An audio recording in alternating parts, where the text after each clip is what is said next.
Awesome. All right, so welcome everyone. Where we're picking up is on the very first paragraph of page 94. And it's a really exciting part of the book. We're in the chapter Working with Others, and it's explaining how we carry this message to others, how we help others take the action to the 12 steps. And what we saw last week was we saw how we would lay down the foundational information for steps 1 and step 2.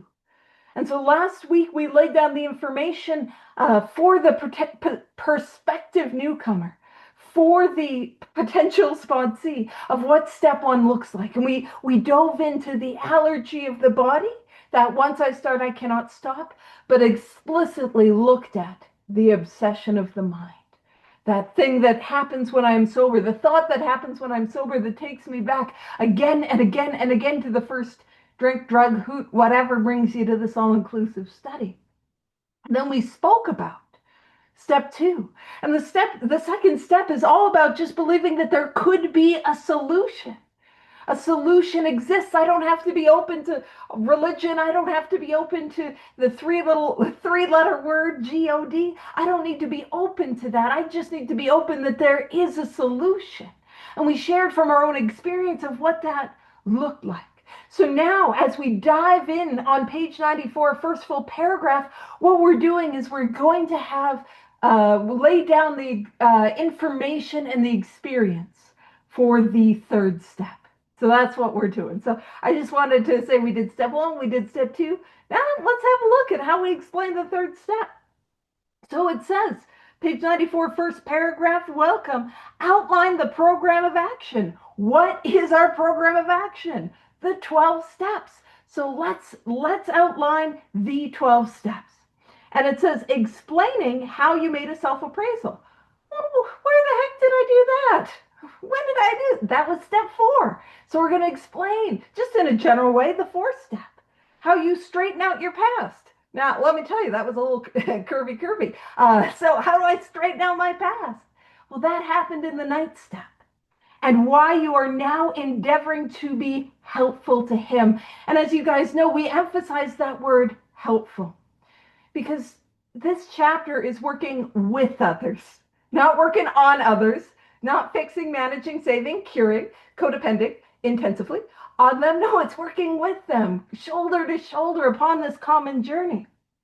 So what we're saying is why we are now endeavoring to be helpful. My job is to be helpful. And that's a theme that we've seen throughout this book, and it's been threaded through time after time. And so that's what we're talking about, helpful. But why we are now endeavoring to be helpful to him is the 12th step.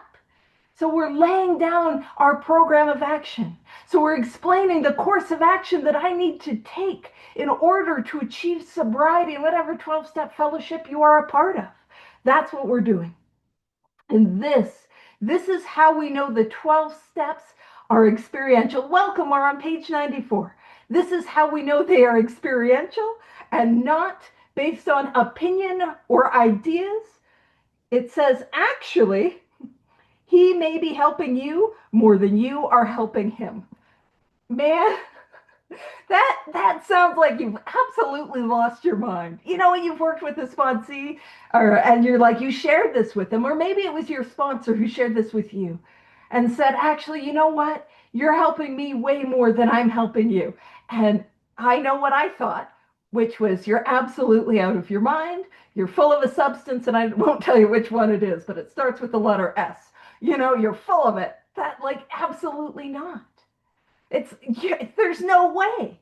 But those of us who have sat down and carried this message to others, those of us who have sponsored others, man, you know what it's like when you've been having one of those days. And I'll just describe it, where everything's going wrong, you're overstimulated. It's actually, here's what it's like. You're wearing a wool sweater on a 30-degree Celsius day. I didn't figure out the Fahrenheit, so I apologize to the Americans. Sorry, Ben, Brett, you guys are gonna have to Google it. but it's a wool sweater on a 30-degree day. And you know when you got your back in the day when you'd have the wired headphones, I still got the wired headphones, but you know when you catch them in like in a door or like you catch them, it's like one of those days when it's just like, oh, and then you got a sponsee you got to meet. And then I know that you spiritual giants would never ever do this, but this is a thing that I would do, which is, oh, please don't show up. I mean, but also please do show up, because then I have to have a conversation on the importance of showing up. You know, that internal thing that we have. I mean, just me, not you guys, right? And then they show up and we get into the work, and then after it's like, man, I feel so much better. I feel so much better. And that's our experience. That working with others helps us way more than it's helping them. And I don't know that to be true until I actually start to do it. If that's not my experience, I can't believe it. I don't know that that's real. So it goes on to say, um, it says, actually, he may be helping you more than you are helping him.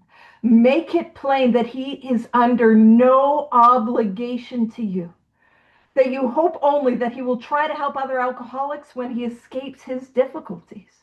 And that's an important line. That what we're like, and I, if you've been coming as we've been going through step 12, you might be like, wait a minute. You were talking about like, hey, respect my time, match my effort, that sort of thing.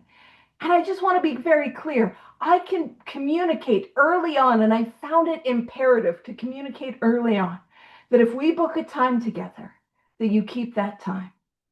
And I do it for a number of reasons. One, because I get resentful. Two, my life depends on it. Don't be so selfish. Three, I don't know if you guys know, I'm real busy, so like I don't have a lot of time. I'm trying to fit people in where I can. And the fourth reason, and this is what was always easiest for me to share, is that I have never had anyone who did not make a habit. Oh gosh, no worries. No, you don't need to worry about being late. I'm just glad you're here. We're on page 94. We're in the first full paragraph. You're all good, girl. It's late for you, so I don't mind that you're late. But when I'm working with sponsees, here's my experience. My experience is I've never had a sponsee who ever made a habit of no showing, canceling, or rescheduling that stayed sober. I'm coming up on 16 years, and it has never happened. And that's important because I can tell them that information. Because so often I think I'm prioritizing recovery, but I don't have a framework for what that looks like. And I want to point out, if I am rescheduling it, it cannot be a priority. I do not reschedule priorities. Other things get rescheduled because I'm putting the priority first. So let's hold the space for these two seemingly opposite things. How could they be true? Well, I can make it plain that if we're going to work together, I ask that you respect my time, match my effort. But at any point, if you want to say, I don't want to do this, you don't have to do it. And that's how those two ideas can work together. If at any point you're like, I'm out, that's okay. I'm not going to make you. And some of my sponsees know. I talk about this a lot. I will drag you through the steps. But as soon as you start kicking and screaming, that's when I let go, because that's the boundary, you know. I will drag, but if there's kicking and screaming, that's fine. I won't make you do it. So, and when it says that you hope only that he will try to help other alcoholics when he escapes his own difficulties, again, we're planting that seed that working with others is not optional. Now, we're doing it very gently, like, I hope that you'll do this. But we're laying down that expectation that for me to experience sobriety, I have to work with others. I've got to carry this message to others. That it's a thing that I must do. It's to suggest how important it is that he place the welfare of other people ahead of his own. I don't know about you. There were times I'd go to the rooms and I would hear it's a selfish program. I'm not finding that in this book. I'm saying, or what I'm seeing is I've got to put the welfare of other people ahead of my own. Now, that doesn't mean we got to take calls and try to read the doctor's opinion while we're having emergency surgery. That's not what we're talking about. But if we know that the root of what has been blocking me off from this power is the manifestations of self, it is my selfishness, my self-centeredness that manifests as resentment, fear, self-delusion, self-seeking, self-pity, 100 forms of self, and that is what's blocking me. I can't grow, I can't put Miracle Grow on that and hope it goes okay. You know what I'm saying? I've got to take it away. I need to clear that away. And so that's what we're talking about. Welcome. We're on page 94, first full paragraph. And we're right halfway down the page. We're so glad you're here. So I've got to clear away, and that is the purpose of the 12 steps, to clear away the stuff inside of me that is blocking me from this power. So it says, make it clear that he is not under pressure, that he needn't see you again if he doesn't want to. You should not be offended if he wants to call it off, for he has helped you more than you have helped him. And again, that is a line that speaks to the experiential nature of this thing, because I don't believe it until I experience it. You know what I mean? It sounds insane that my sponsor would be getting more from us meeting than I would. You know what I mean? And again, I speak to that because the 12 steps are ineffable, which means to be experienced, to be understood. These 12 steps are all about my experience with them, not my opinions of them. It's about what I experience. And when I experience this, I know this to be true. And when I'm working with sponsees and they're working with theirs and so on and so forth, they confirm that I'm not just blowing smoke. They confirm that, like, yeah, this thing works. You know, when you've been going through a bit of a rough patch and you're like, man, I gotta find me a sponsee. I could use another one in the book, you know? It's like, yeah, it works. And and get connected with people who are excited about that. Get connected with people who are talking about that. Because it's easy to continue to do things when we're doing them. And it's easier to do them when we're around people that are excited and enthusiastic about this because we're doing it. Welcome. We're on page 94 for first full paragraph. Sorry to everyone that's been here that's like, yeah, this is a long paragraph page and you're going at the usual rate you are, which is slowly. Thanks for your patience. Again, complaints, carrier pigeon. That's how I get them. Alrighty. Carrier pigeon or 4-column inventory. All right. So you should not be offended if he wants to call it off, for he has helped you more than you have helped him. If your talk has been sane, quiet, and full of human understanding, you have perhaps made a friend. Now, in the rooms, we often want to talk about happy, joyous, and free. But I cannot get to happy, joyous, and free if I'm not frank, open, and honest in step 9. And I can't get to happy, joyous, and free if I'm not carrying this message to others. And it's telling me how I show up to work with others, to show up in a sane way, that quiet. Now, keep in mind, I know I talk with enthusiasm, and I know I can get loud. Not today, because I'm hurting today, but other days I am loud. But it's that idea of like quiet as in my demeanor. You know, when you're working with somebody, or you see somebody in the rooms and they have a peace that, like, their peace enters the room before they do. Their serenity just shows up before they round the corner, like that sort of quiet and that human understanding. And I'm saying this as somebody, I can get a little locked in and like, let's fix you. And I've learned that, like, because when I'm working with others, I know that the solution, we got to oftentimes get to inventory. And I got to get to inventory pretty quickly. You know, when you're working with a sponsee and maybe they're living, like, I'm going to throw out a hypothetical that I don't think anyone can relate to. Let's say they're working in a sober living house or living in a sober living house. And like, you know, I work with typically more women than I do men, but I work with just people. But like, imagine it's a women's only sober living house. Listen, I'm just going to tell you, they're going to have some problems. They're going to have some interpersonal dynamics. Y'all know. And so what do I want to do? I want to be like, let's write inventory. Let's go to prayer. Let's go to action. But I learned I had to hear them first. Yes, that is difficult. Yes, I can understand that would be frustrating. Yes, I know she didn't do the dishes. And because I know that is painful, that's why I'm suggesting we go to inventory because we need a solution for it. So that's how I like to frame it because I found that really helpful to acknowledge that it's difficult and then offer the solution. So maybe you have disturbed him about the question of alcoholism. This is all to the good. The more hopeless he feels, the better. Now, as you know, we underline and highlight that word hopeless. And many of us have heard that saying our job is to comfort the disturbed and disturb the comfortable. And you see, if I don't think I have a problem, I don't think I need to do all that you guys are doing, because you guys are doing a whole lot of work. 12 steps is a way of life, like your life depends on it. Oh, goodness gracious, that's a whole lot of work. Daily prayer, daily meditation. I don't want to do all that. Well, I'm not going to be open to a solution if I don't believe I have a problem. I cannot be open to a solution if I'm not aware that there's a problem.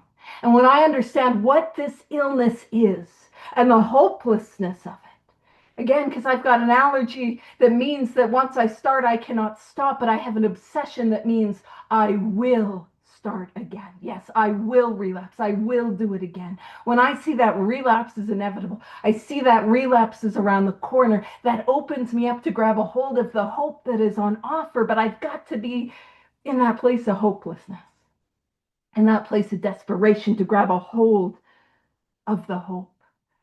And not everybody what we're trying to do is plant a seed. So I might be working with somebody and they're like, no, no, no, you don't understand. I just got to go to the gym. Or no, no, I just got to do this. I just got to do that. My job isn't to argue with them. My job is to give them the information about what it means to have this illness so they can hold up their experience to the light of what it means to have this thing. And if they don't have this thing, amazing, wonderful, let them do what they do. But if they do have this thing, they'll see themselves through the cycle and they'll see themselves doing it again and again and again, and that will convince them. So it says, the more hopeless he feels, the better. He will be more likely to follow your suggestions. Now, I know nobody here has ever sat on something like inventory, or your sponsor has never, ever given you a spiritual direction or suggestion, and you then duck them and just avoid them at all costs. When they're like trying to follow up. I know. That's part of why I'm like, I'm gonna sit with you. We're doing it together because absolutely not. But it's only when I'm in a place of pain that I'm in that place. And I do the study with Terry on Fridays, and I love Terry, and he talks about how we grow at the pace of pain. And when we get here, that is so true. I need to grow at the pace of pain. But if that doesn't sound like a message of hope for you, I want to share with you what my lived experience is that I don't need to continue to grow at the pace of pain. Today, I get to grow at the pace of yearning and seeking and desire to know this power more, to have a deeper experience. I don't have to be driven. I get to be led by God. But I got to get driven first, to be honest with you.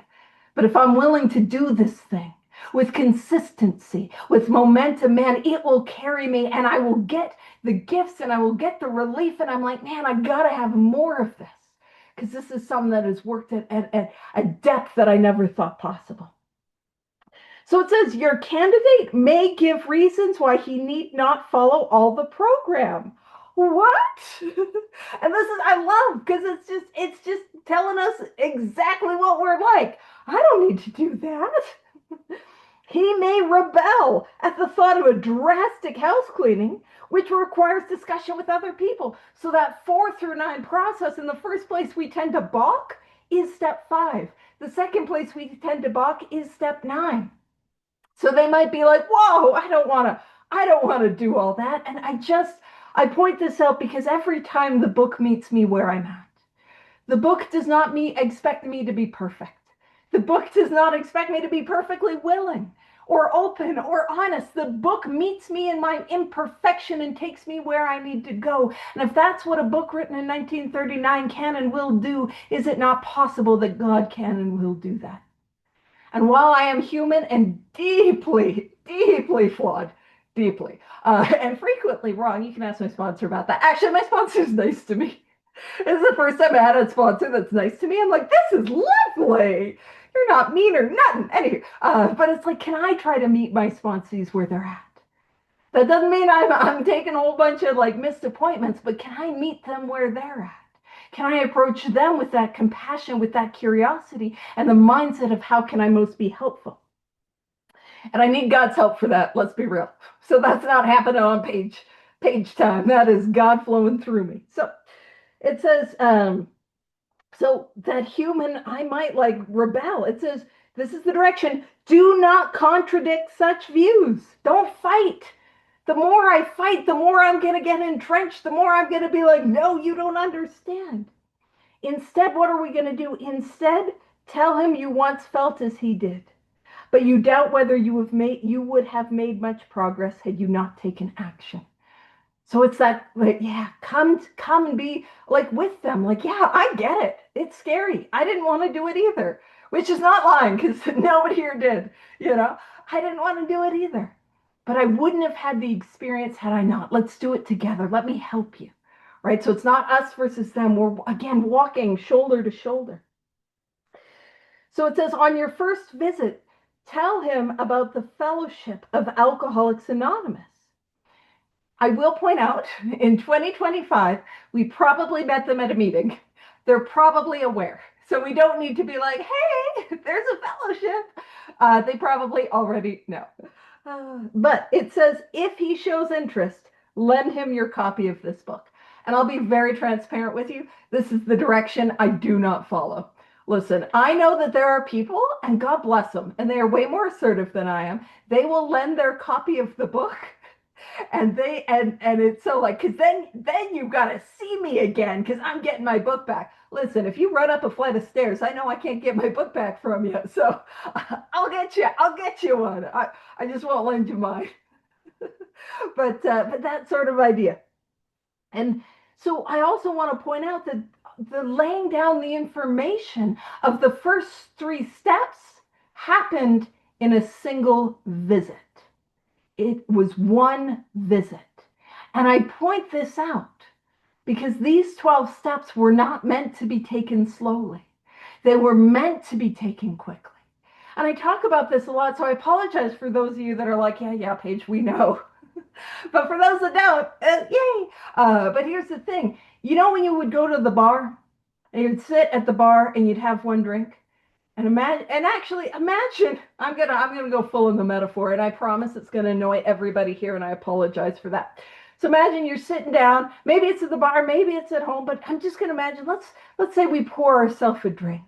And let's say what we do is we get out the ice and we clink, clink, clink. We put the ice in the drink, and then we pour and just imagine whatever the alcohol that you're wanting. And if you're here for different substances or different behaviors, yeah, imagine you're talking to Mr. Right, or in my case, Mr. Right Now, or actually more accurately, Mr. Right out of jail. That's my guy. But you whatever your version of that drink is.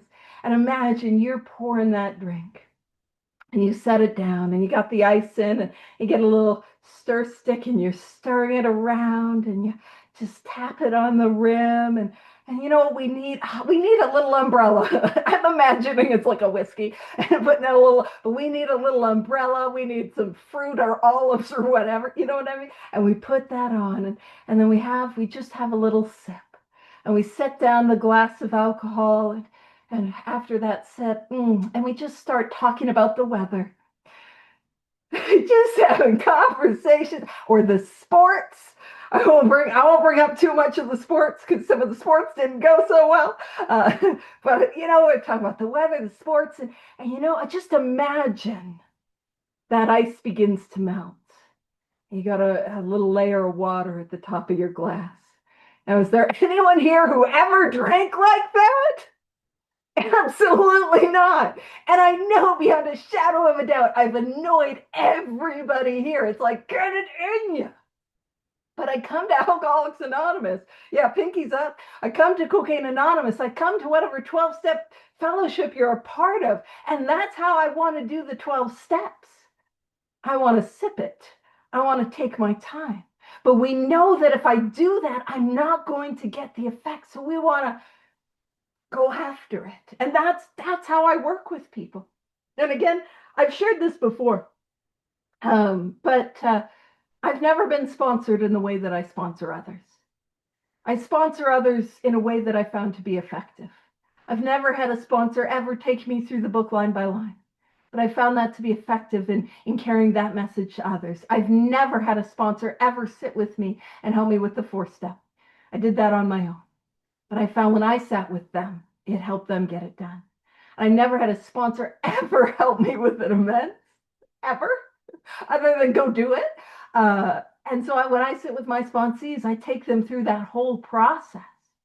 And the reason is because it is effective. And that's what I'm always looking to see. Is what I am doing effective? And so if you're like, girl, you're a little intense. I know, but the intensity is because it works. It works. If it didn't, listen, if it didn't, I'd love to have more casual days. All right, so top of page 95. Unless your friend wants to talk further about himself, do not wear out your welcome. Give him a chance to think it over, to really make that decision. Is he willing, or are they willing to go through this course of action? If you do stay, let him steer the conversation in any direction he likes.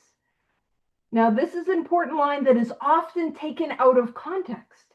Sometimes a new man is anxious to proceed at once, and you may be tempted to let him do so. This is sometimes a mistake. If he has trouble later, he is likely to say you rushed him.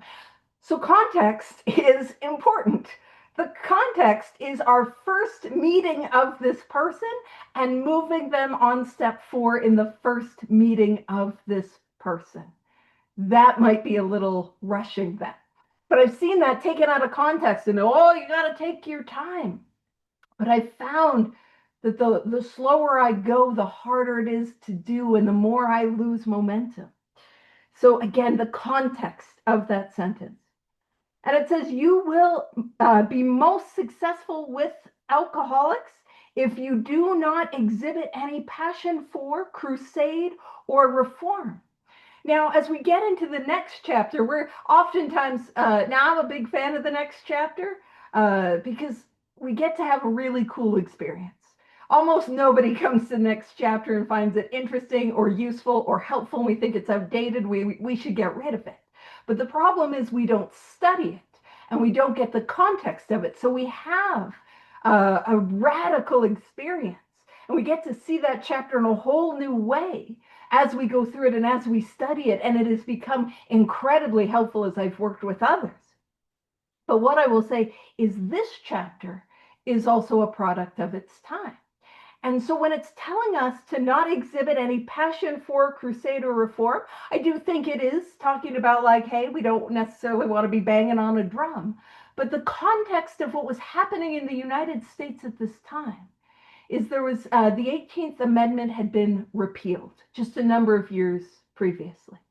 And the fighting around the 18th Amendment, the 18th Amendment was what made the sale of alcohol illegal in the United States. And this was not it's been repealed. Okay, we're all moving on. No, it was still a contentious topic. People who saw what alcoholism did and thought it should be illegal, and people who thought it should be legal. And it was tense. And so that is the context through which those early AA members were doing 12-step work. And that's part of why it's being so explicit on the passion for crusade or reform. And we're going to see more ties into the context of the 18th Amendment a little bit later in this chapter. But this next direction is always helpful. Never talk down to an alcoholic from any moral or spiritual hilltop. That is important. And it's not just alcoholics. There's not a human being on earth that likes to be condescended to.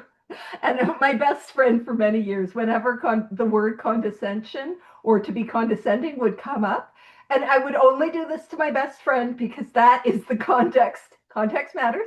And I would turn to them and I would say, Condescending, that means talking down to people. And I do that in that tone because it's funny. Don't do that unless you have like implied consent that it is going to be funny. Uh, just going to throw that out there. But nobody likes to be condescended to. Nobody likes to be talked down to. And just to add to that, what I have found is shame is not an effective motivator. Shame is not effective in getting people through the work. So I'm meant to be shoulder to shoulder, not here I am on this moral hilltop trying to fix, manage, control. And it says simply lay out the kit of spiritual tools for his inspection. What is the simple kit of spiritual tools? The 12 steps. Absolutely. As outlined in this book, that's it. And so my job is to just share with you how they worked with me. And one of the things is I can't share with you how it works with me if I don't have experience with it. I can't say, girl, you got to write some inventory. And then they're like, how? And I'm like, I don't know, figure it out. Which was kind of how I first started writing inventory. Very, very first started doing it, trying to figure it out on my own. It does no good if I say you need to make amends and I don't show you how to make amends.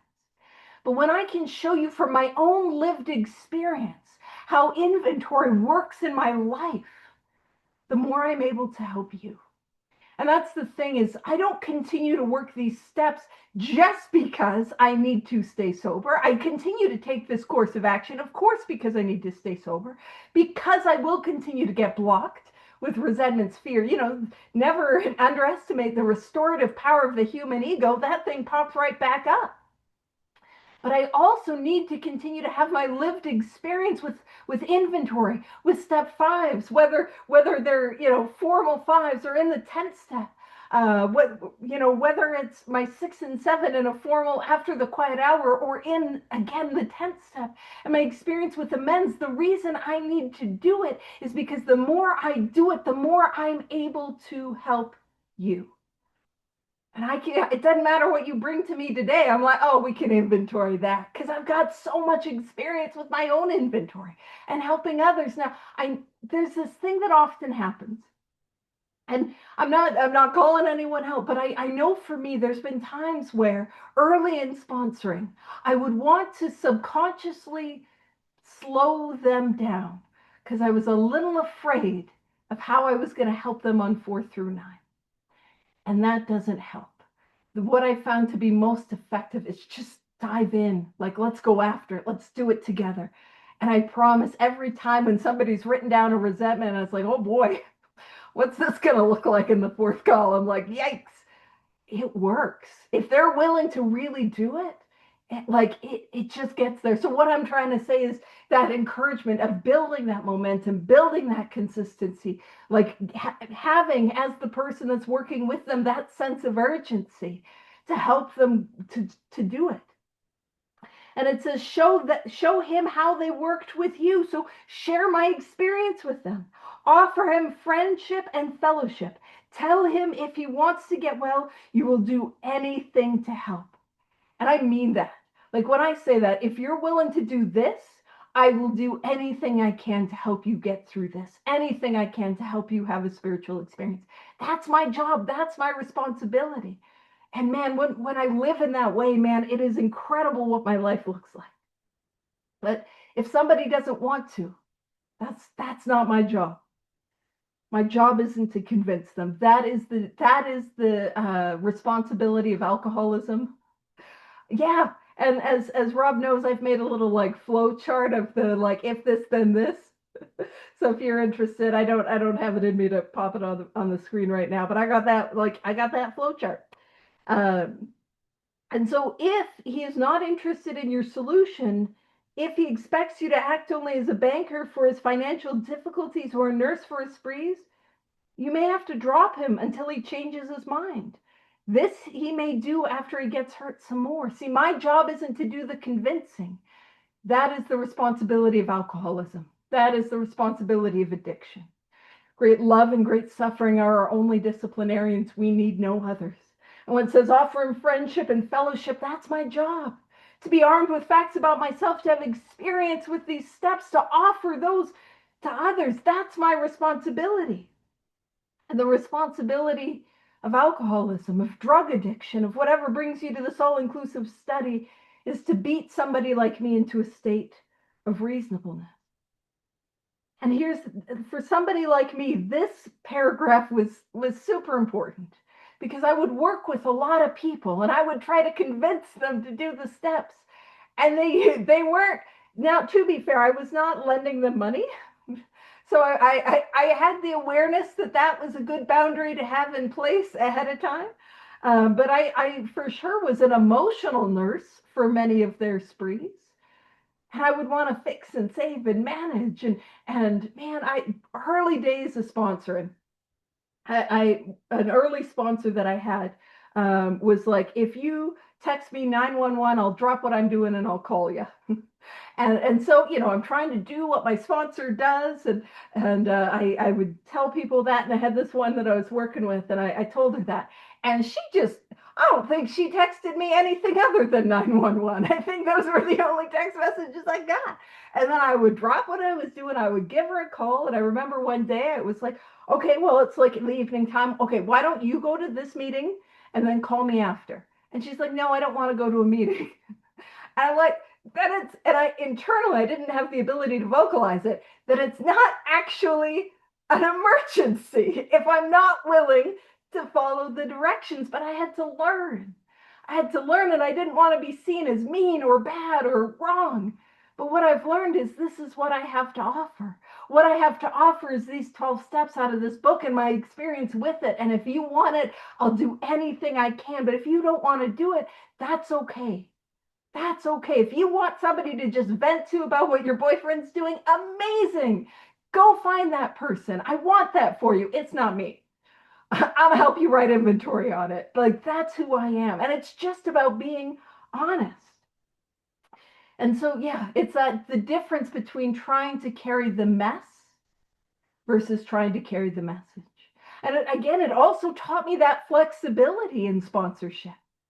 I have ways in which I like to work with people, but I had to learn to be flexible because if Mary Sue, who's in the sober living house, and her roommates are on her back and she's shoplifting, and some of you are like, yes, this sounds very familiar, and is in all this chaos.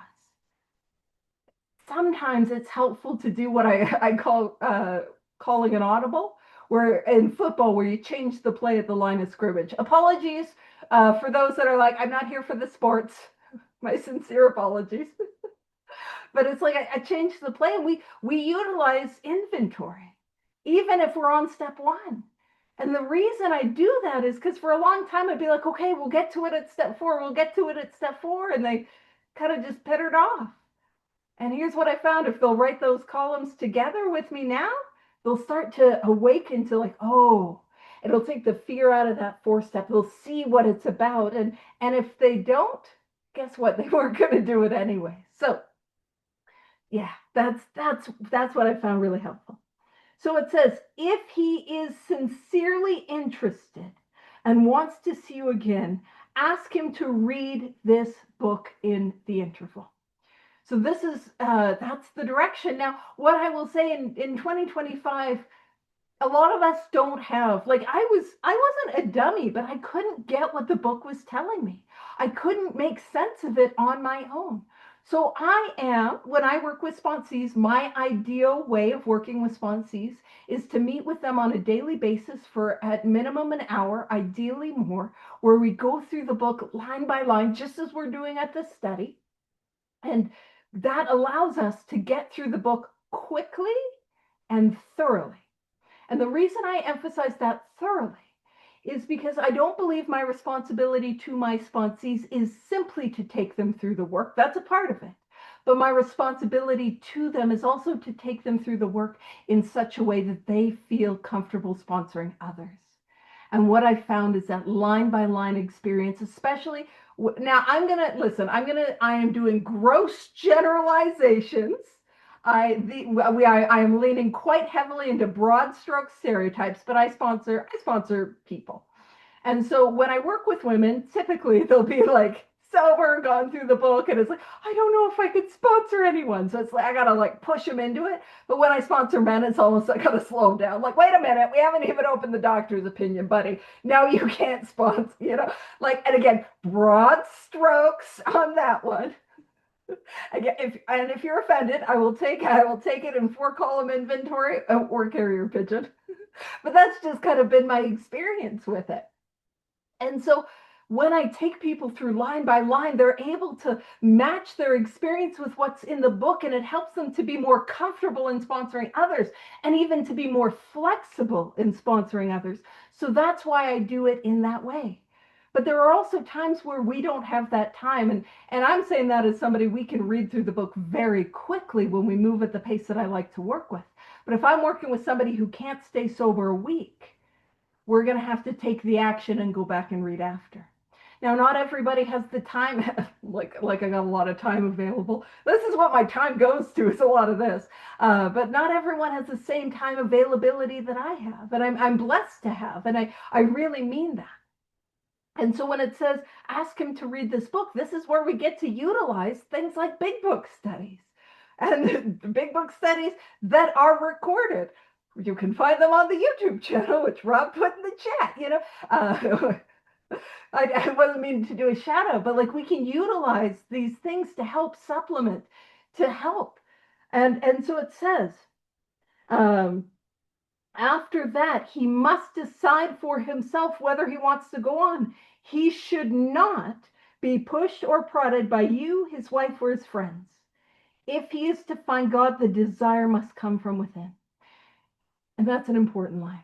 If I am to find God, that desire has to come from within. And it is okay if right now, today, if my desire is half-assed. It is okay today if my desire has mixed motives. It is okay if today that my desire to find God is just so I don't have to feel the way that I'm feeling right now. That is okay. My motives don't matter as much as my actions.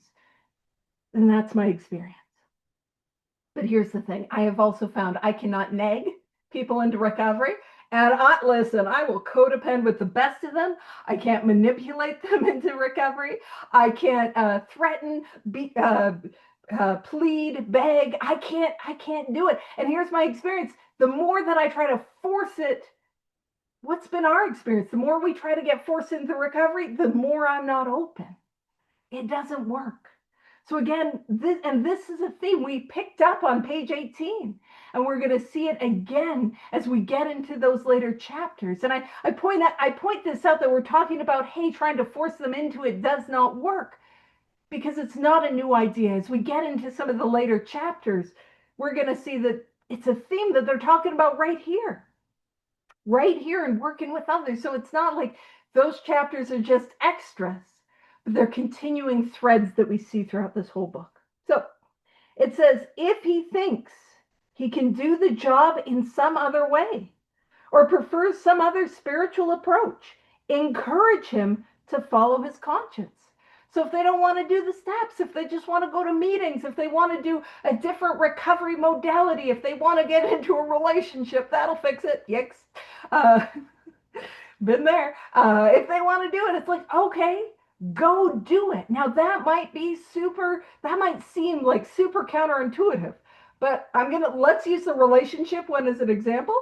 Have you ever been able to talk your sponsee out of getting into a relationship? No, you haven't. No, you haven't. I just know it hasn't happened. Part of why is because nobody who gets into a relationship in early recovery is going to mention it until they're already in it. That's just, nobody's pregame in that line. Hey, I've just noticed some feelings for this person. No, it's like, hey, sponsor, I just moved in. That's sort of how you get the news. So, I don't have the ability to convince them. But here's why we're letting them have the dignity of their own experience. One is it might work. Their idea might work. Now, I know some of you are like, girl, have you seen? I don't think it's going to work. And here's the thing. If it doesn't work, we've given them the information of what this illness is, what this illness looks like. And if it doesn't work, it is going to help clear away and erode the delusion that they have, that they can do it their way. Those failed experiences are what opens me up to that feeling of hopelessness. Those failed experiences are what takes me to the end of myself and what allows me to be open to another way and a new experience. So it says we have no monopoly on God. We merely have an approach that worked with us. And I will say that's an important line. This approach worked. It worked. And I'm also called to be a demonstration of this. I talk about this. It's not helpful if I show up like Eeyore. Oh no, I've lost my obsession of the mind.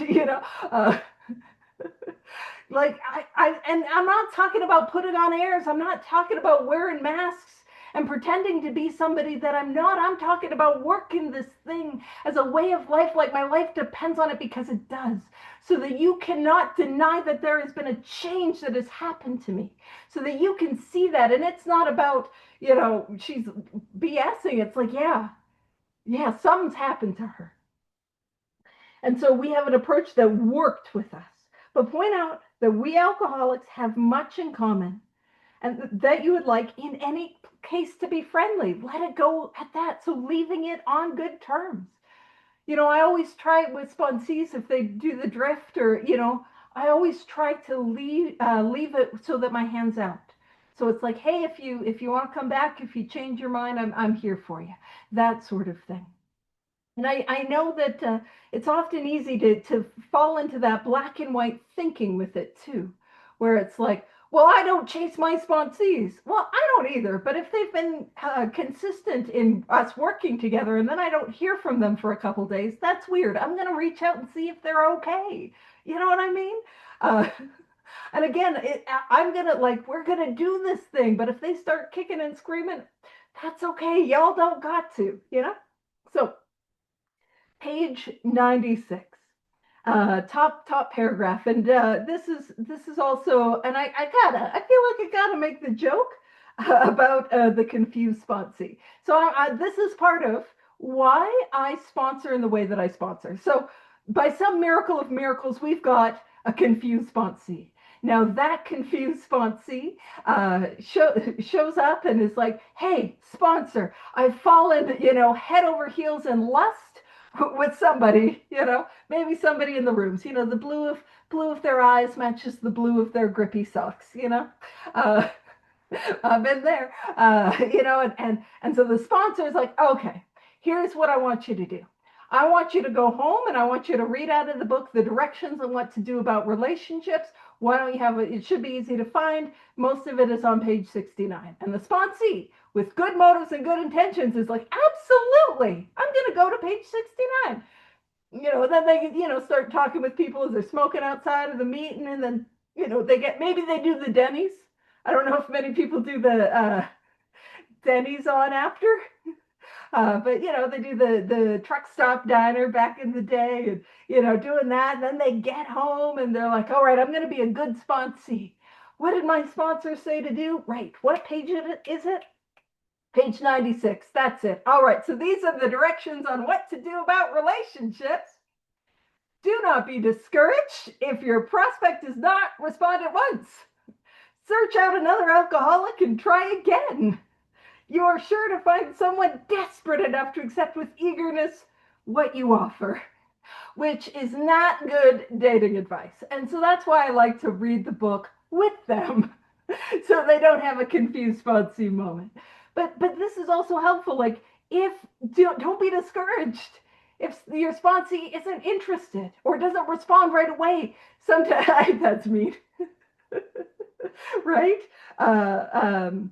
Don't be discouraged if your prospect does not respond at once.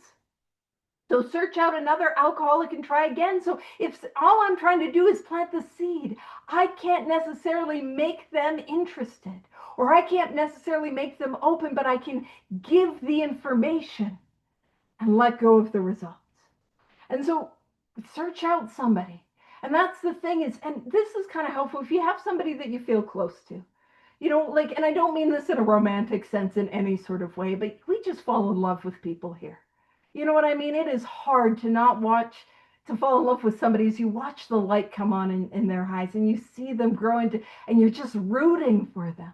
And it is heartbreaking. And maybe you got family, and we'll talk about in the next chapter, family and loved ones that are just not open to it.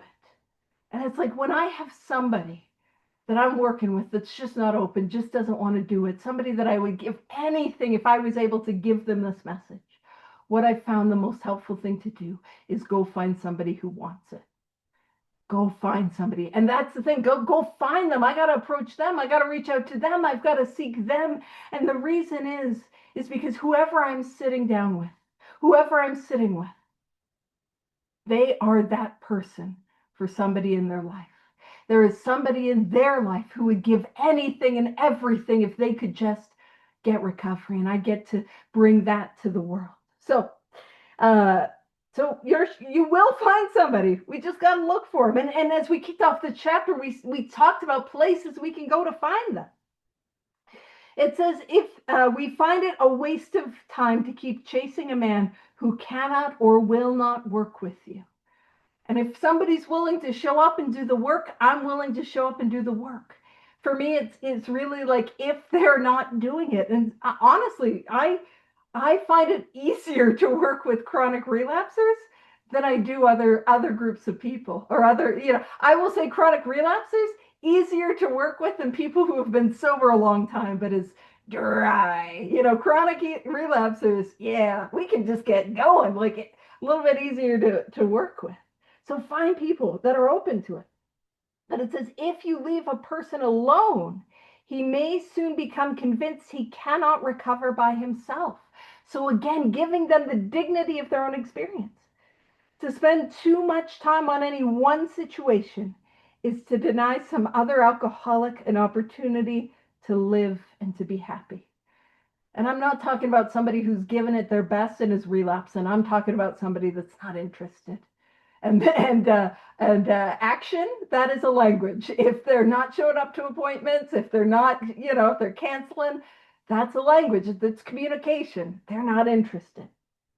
So it says, one of our fellowship failed entirely with his first half dozen prospects. Half dozen is 6. So he failed 6 right out of the gate. And I know I've failed more than 6 right out of the gate, And actually, there is that saying that it's like, you might have heard in the rooms where somebody will say, I am batting 100% on 12-step work. And then ears perk up and it's like, oh, maybe that person should sponsor me. And they say, because every time I've 12-step and every time I've sponsored somebody, I've stayed sober. And there is real profound truth in that. And for somebody like me, I always want to see, but can I be more effective? Can I be more helpful? Can I be more useful in carrying this message? Because I'm aware that not just my life depends on it, but their life depends on it too. And I take it with that gravity and that seriousness. So he often says that if he had continued to work on them, he might have deprived many others who have since recovered of their chance. And there's that word again, recovered. See, we emphasize hopelessness, but that hope is recovered. Recovered, for those that are maybe new to this study, does not mean cured, but it means that I live in those 10-step promises where the obsession is removed as the result of the course of action that is laid out in this book. All right, so it says, suppose now you are making your second visit to a man. So all of that information laid down in one meeting. This is visit number 2. It says he has read this volume and is prepared to go through with the 12 steps of the program of recovery. So he's willing to do that 3rd step and dive into the work. Having had the experience yourself, you can give him much practical advice. We can help them take the work take the actions of the work because we've taken the actions. We can help them. And it says, let him know that you are available if he wishes to make a decision. That is step 3. And tell his story. That is step 5. Now, when we're in the 5th step, we spoke about the different people that we can take a 5th step to. And I took us on a hard big book bounce, and we popped over to page 96, and we had a look right here. So if I'm thinking about who can I take my 5th step to, the first, it doesn't have to be, but the first person I can consider is my sponsor. That's the first person I can consider. And then it goes on to say, but do not insist upon it if he prefers to consult somebody else. And so when I'm working with others, where I live in the world, there's different places where you could physically go to share a fifth step. And I mean, keep in mind, we got, 28 people. We had 30 earlier. There are people on Zoom that we could take a fifth step to, and you never have to see them again. Those are all options. So that idea that, like, I am here if you want. Now, again, I'll just share with you what my experience is. And my experience is when I sit down with them and we're doing almost all of the fourth step together, by the time we get to that fifth step, and I'm like, all right, well, we could do a fifth step together if you'd like. They're like, yeah, that just makes the most sense. Because by working with them in step 4, and I'm not saying you have to do this. I'm saying this is what I do and this is why I do it. As I take them through the fourth step 1, we're getting to that fourth column place in the resentments. We're doing it in a way where they're beginning to see that change. But also it takes that fear out of step 5. And I'm just trying to move as many barriers as I can to that spiritual experience. And so that takes that fear of that out of the step 5. And because we sat together and did it together, we were shoulder to shoulder in that process, in that journey, they might have, their deep, dark secret, 1 or 2 left to share. But by the time we get there, that trust is built. And again, I'm all about trying to be most effective. So I'm not saying, and also it makes the fifth step go a lot quicker because I don't have as much feedback because I already gave it in step 4. And as you guys know, I like to write what I hear them say their defects are, and I write what I hear them say their sex ideal is, because I need an activity. I'm not doing a coloring book. I'm gonna do that. So what we'll do is we'll leave it there, and next week we'll dive into just a powerful part of working with others about where our reliance needs to be. So I'll stop the recording and we can wrap up with the Serenity Prayer. Thank you all for coming.